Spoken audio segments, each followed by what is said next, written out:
15 out of the 15,000 steps in, the quote-unquote light drizzle bounced off my umbrella onto the top of my backpack and camera. When I felt my bag, I found it completely drenched with Manhattan's polluted rainwater. I pulled up the weather app on my phone. This light drizzle would continue for another 3 hours. I began retracing back those 15 steps, up my building and back into my bed. 3 hours later, my bag, strangely still damp, I awoke from my nap. It was now 1 a.m. My roommates bickered in the background, like neglectful parents seeing their kids off to school. My roommates gave their brief farewells before continuing their argument. Originally, I'd set up additional parameters to make this walk as challenging as possible. The idea was, in 36 hours, I was going to walk from my dorm in midtown Manhattan to East Hampton, at the very end of Long Island. With no food and no sleep, 36 straight hours of walking. However, as you will soon find out, I couldn't even meet the basic challenge, let alone these ludicrous requirements I put up on myself. So the question I've been asking myself is, why am I doing this? And I feel like the answer is going to be found on this journey, on the way to this journey. And I will be very sad during the journey because I'm already very sad now. My poor planning skills would soon manifest its presence around the second hour of my journey. It was only then that I realized that the ferry from Manhattan to Queens did not run at 3 a.m. in the morning. I walked along the pier in deep contemplation as I tried to figure out how exactly I would get across the water. I called a lift to take me across. I sat down and waited for it. Already I had technically failed the challenge, as it was no longer just 36 hours of straight walking. This would be one of the many times I breached the rules I had set for myself. Apparently, the boat sign on Google Maps literally means you need to use a boat. The water rippled uselessly under the screaming highway. In hindsight, the pier was weirdly a peaceful place. On a bench a bit further away from mine sat a wholesome gay couple. Dressed like H&M mannequins, the two pretentiously yapped about the city. Cheap recycled quotes ran their mouths. Speaking free from judgment, they were completely at peace with each other. It must be nice to be insufferably in love. After a while, they took notice of me. I heard them ponder about my camera. Gleefully, they speculated what kind of artistic endeavor I might be on. They smiled as they spoke. One burst into laughter, and soon they turned their attention away from me and back to the mediocre view of the water. Maybe on this trip I too could find love. My lift arrived, Manhattan left. Alright, no longer in Manhattan. I'm fine. I'm not scared. I watched this thing where this girl from Mexico has to walk to her school in America. It takes her like 4 hours to walk though. You have to walk. Yeah, that's it. There's no message. What is the message? Be grateful. Okay. Like, I have enough problems, bro. First of all, shit. This was going to be a challenge. Okay. Second of all, although earlier that morning I was able to relieve my bladder near a tree, which I found out later was unfortunately a memorial site, the current issue would still be a completely different ballpark. I had packed toilet paper, but with the sun out and walking through the busy Jamaica Avenue, the little dignity I had for myself refused to do anything on the street. Fast food chains ever present in my walk morphed in signs and names and served variations of the same 10 greasy dishes. This was my only solution. Binless litter occasionally decorated the sidewalk. However, compared to Manhattan, the street surprisingly had little to no people sleeping on it. Where these homeless people resided became apparent when I entered the McDonald's. Chairs became makeshift couches and twin beds. Huge carts and suitcases served as bedside tables. In uncomfortable comfort, half a dozen people occupied the seating area. Their presence was met with the indifference of both the tired workers and the patrons.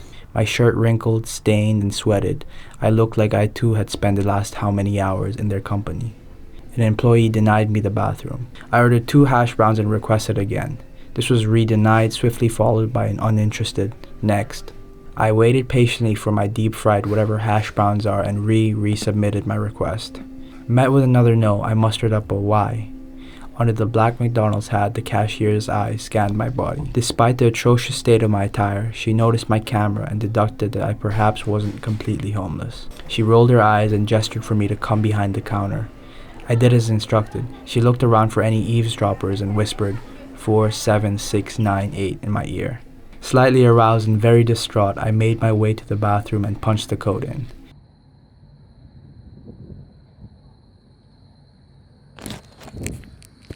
As I sit here narrating almost a week later, my toenails, bruised from the walk, have grown a purple hue. I knew that this trip would be challenging, but the physical anguish became apparent after the 12-hour mark. The sun beat me down relentlessly. My shoes suffocated my feet.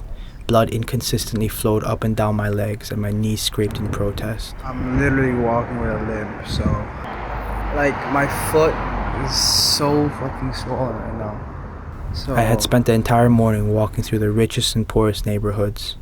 English morphed into pockets of Korean, Spanish, Nepali, Haitian, and so on. And I was now walking by a highway, surrounded by the obnoxious sound of motor vehicles. For the first time, I actually began missing the pointless presence of strangers. My mind unoccupied, I couldn't help but focus on the devastating state of the lower half of my body. Even when I tried to take a break from walking, my legs would go numb. Somehow resting made the feeling worse. The monotonous straight line of the road would occasionally be broken up by these small areas set to the side. These small areas would continue to pop up consistently throughout the rest of my journey. A decently sized empty car park would be perimetered on 3 sides by an eclectic collection of shops. A convenience store would sit next to a psychic, which would almost always be adjacent to a massage parlor. The latter is what drew my interest in the most. I've never done a massage before, but... I succumbed to the challenge and decided that I deserved a break. So hopefully this... how much is a foot massage? I get escorted to a dark room with 2 other patrons in the shadows. I sit on a reclined black chair and wait for my masseur. I took off my shoes and the horrific odor dominated the smell of the incense and tiger balm. He swiftly provided me with a warm tub of water to dip my feet in, and the smell resigned. My response to his questions made it clear that I was uninterested in small talk. My foot massage began. I leaned back and immediately passed out. Good time? I awoke to his whisper. His hot breath lingered on my ear. Foggy, scared, and slightly aroused, I instinctively let out a quick series of stuttering no's. His smile fell and he walked away. Considering his drastic change of mood, either I had completely mistaken what he had insinuated by asking me good time and was just asking if I had enjoyed the massage, to which I very adamantly and rudely said that I didn't, or he was really looking forward to giving me a happy ending. Considering that it was a foot massage and there were 12 people in the room, in hindsight the latter was most likely not the case.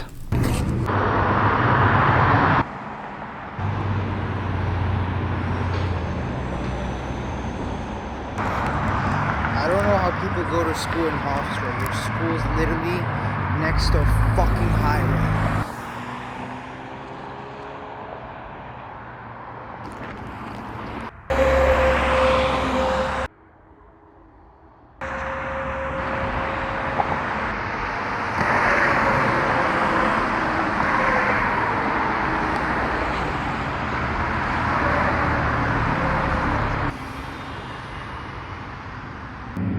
Getting quite tired now. I feel like I need a puke, to be honest.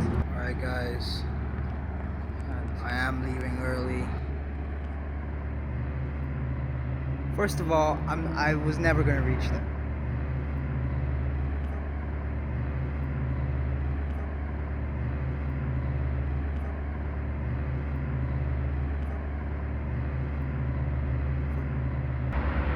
But anyway, it wasn't about reaching a destination or whatever.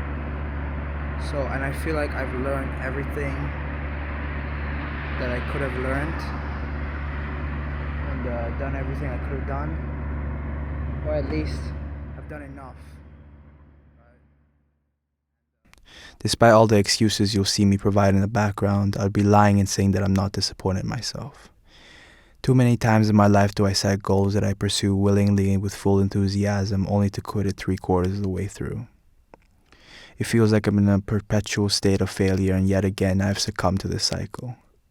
I didn't do any of the things I set out to do. I didn't walk for 36 hours, I ate food, I slept in the massage parlor, and worst of all, I didn't find love. But even though I didn't accomplish anything I set out to accomplish, I would be deluding myself in self-pity if I said I didn't do anything. and I guess I'm just happy I did something and not nothing. There's this saying that I tell myself whenever I begin wallowing in my failures. At the end of the day, it's only 11:59 p.m.